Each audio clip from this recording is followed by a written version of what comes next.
아멘.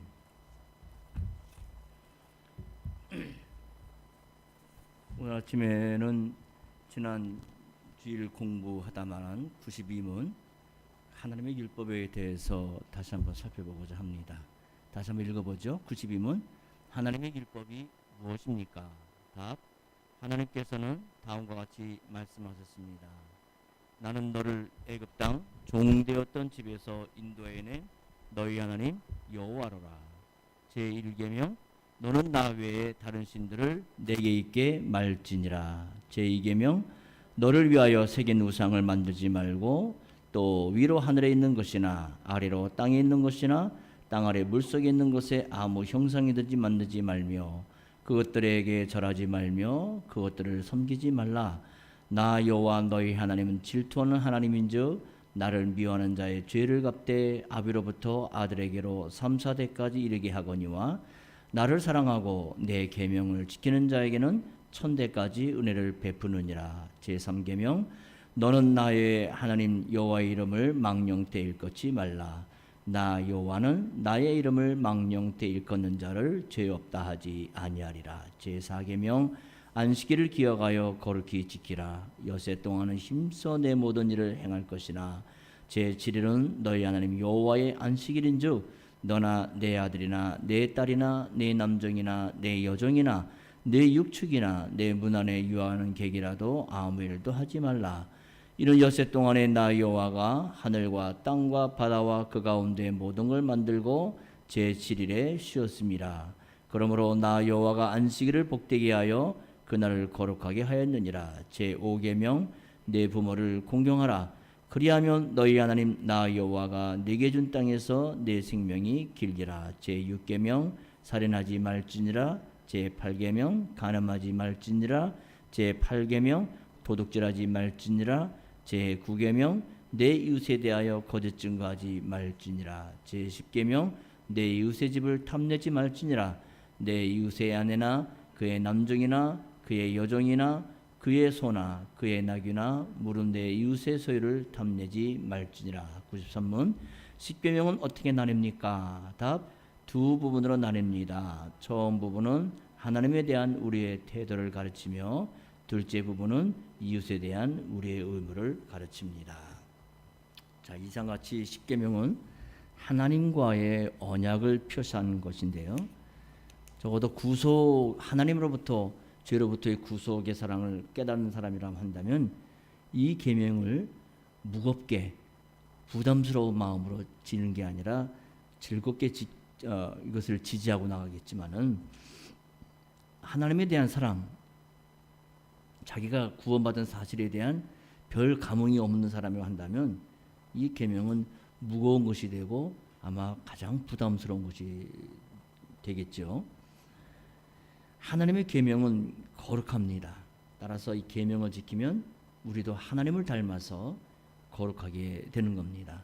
왜냐하면 10계명, 이 거룩한 하나님의 법은 하나님의 성품을 그대로 반영하는 거기 때문에 우리가 하나님의 성품을 반영한 이 법 안에 있다고 한다면 우리 역시도 거룩하게 되는 겁니다.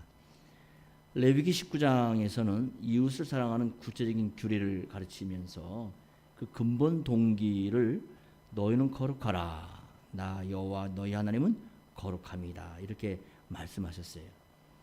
그러니까 언약의 교제로 주어진 계명을 이렇게 지킴으로 우리는 하나님의 거룩함에 참여하게 되는 겁니다.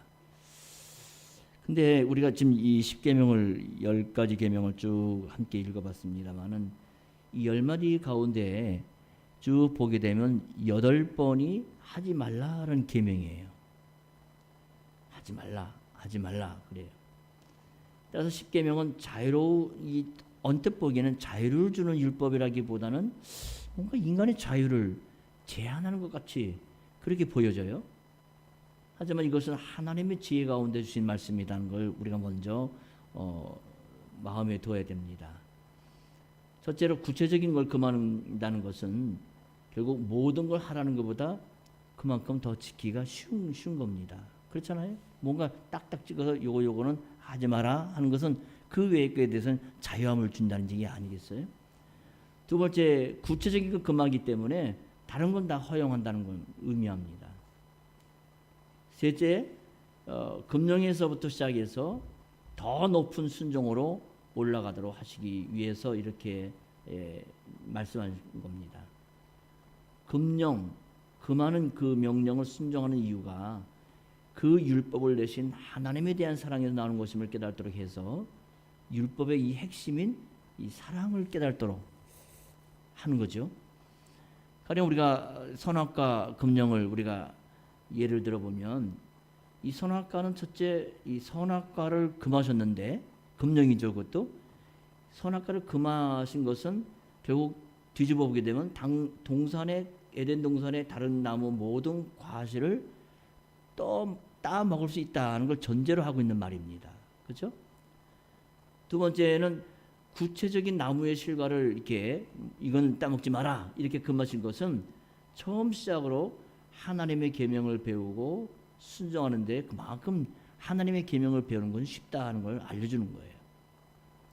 셋째로는 바로 이것을 금령, 금하신 그 명령을 시작으로 거기서부터 더 높은 순종으로 올라가고 그래서 하나님을 사랑해야 그 계명을 온전히 순종하는 데 이를 수 있다는 것을 배우게 합니다. 이런 걸 보게 되면 이 선악과 금령이라는 것은 인간의 자유를 제한하는 그런 계명이 아니라 오히려 참된 자유를 주는 계명이었다는 점을 이런 데서도 알 수가 있게 됩니다. 그런데 어때요? 그것을 이용한 이 시험하는 자는 마치 자유를 제한하는 것으로 전제로 이야기를 하잖아요. 너희가 이것을 먹는 날에는 하나님이 자기와 같이 될까 하여서 너에게 이것을 먹지 말라 한다. 이렇게 해서 마치 자유를 제한하는 것으로 전제를 합니다. 하와는 하나님을 사랑한 것에 부족함이 있다 보니까 하나님의 계명을 바르게 알지를 못하고 그 유혹하는 자의 말에서 그 짧은 말에서 무려 3번이나 그 대답을 잘못 말하죠. 그러니까 아담이 분명 하와에게 가르쳤을 텐데 그 내용을 잘 완전하게 이해하지를 못하니까 결국 자기도 그것을 이해한 것을 말한다고 하는데 틀리게 말하게 된다는 얘기입니다. 외적인 규제를 싫어하는 현대인들은 이 10마디의 계명이 이 사람의 자유를 제한하는 것이다 라고 생각을 해요. 10계명은 우리가 잘 알다시피 하나님께서 애굽의 종으로 살고 있던 자들을 구원하시고 그들을 자유케 하신 이후에 그들의 어떻게 생활해야 되겠는가 하는 생활의 규범으로 주신 겁니다.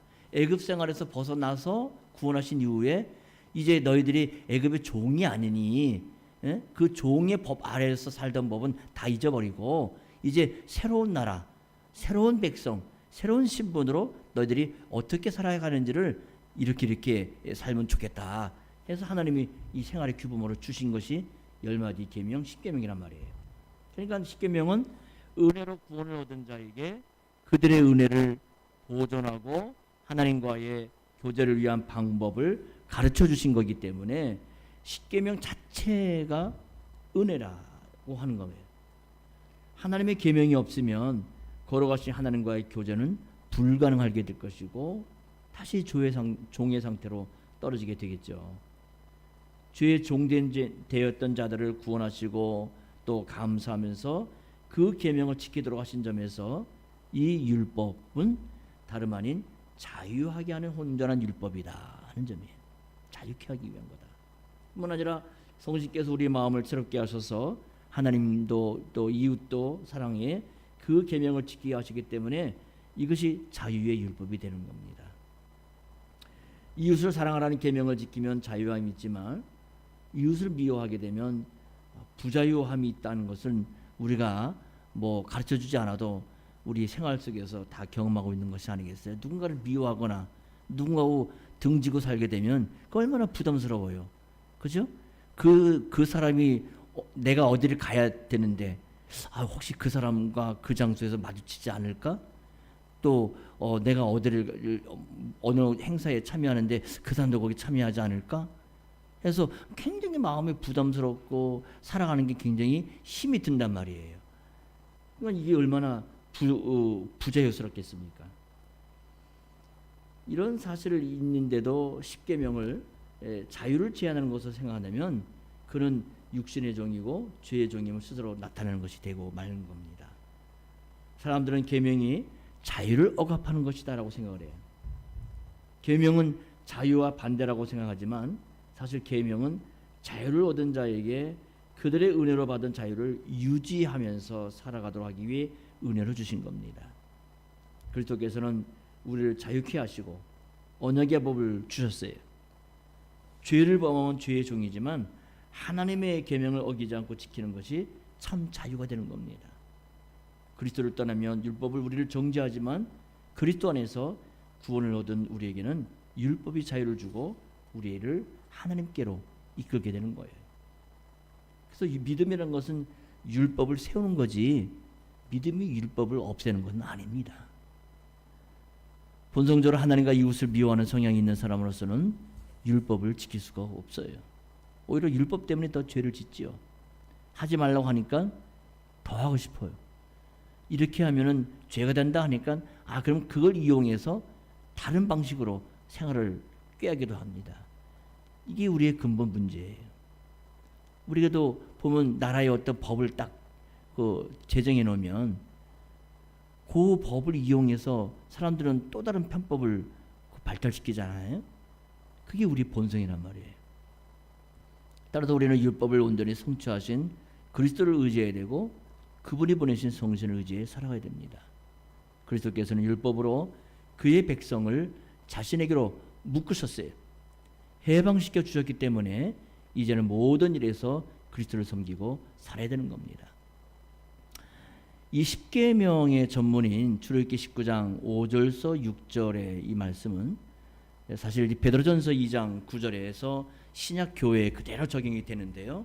자, 우리 한번 같이 읽어보죠. 먼저 출애굽기 19장 5절 6절입니다. 출애굽기 19장 5절 6절. 세계가 다 내게 속하였나니 너희가 내 말을 잘 듣고 내 언약을 지키면 너희는 열국 중에서 내 소유가 되겠고 너희가 내게 대하여 제사장 나라가 되며 거룩한 백성이 되리라. 너는 이 말을 이스라엘 자손에게 고할지니라. 그랬어요. 그 부분과 함께 베드로전서 2장 9절입니다. 베드로전서 2장 9절.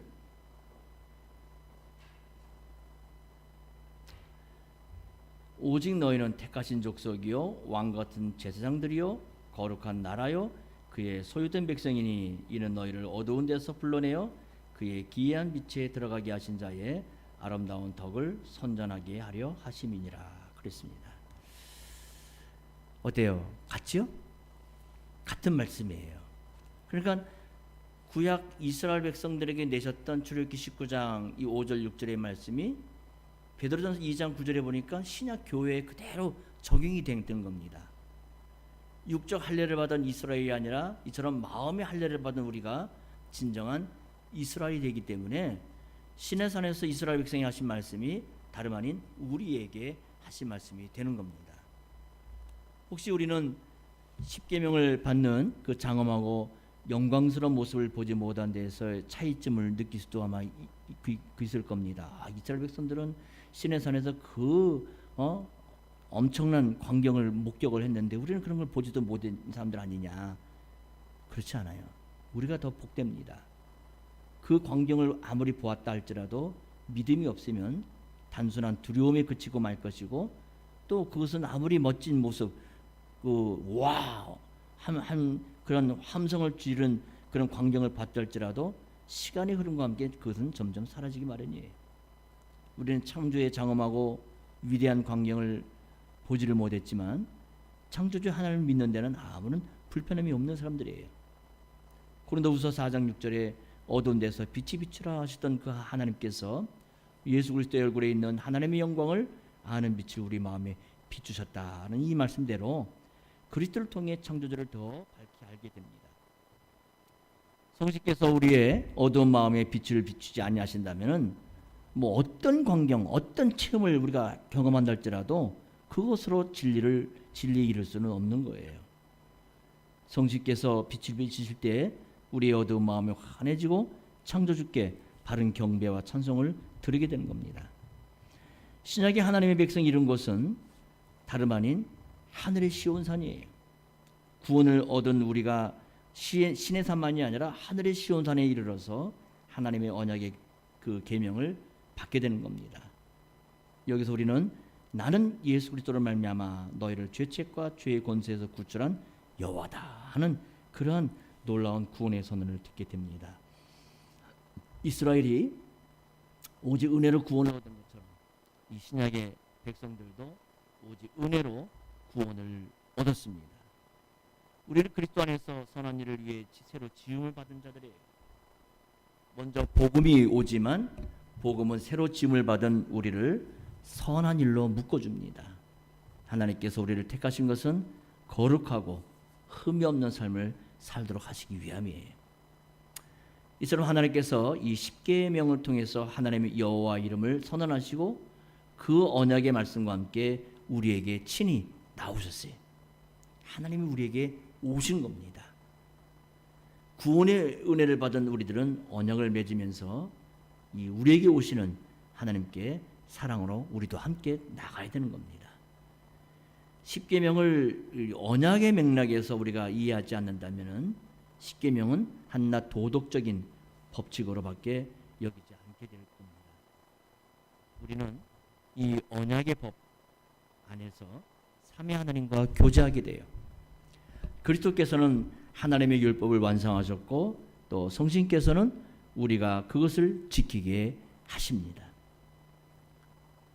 옛적에 모세에게 돌판에 새겨진 언약의 말씀을 주시면서 언약 백성들에게 친히 나오신 하나님께서는 이제 새 계명을 우리 마음에 새기시면서 성신으로 우리에게 나오셨습니다.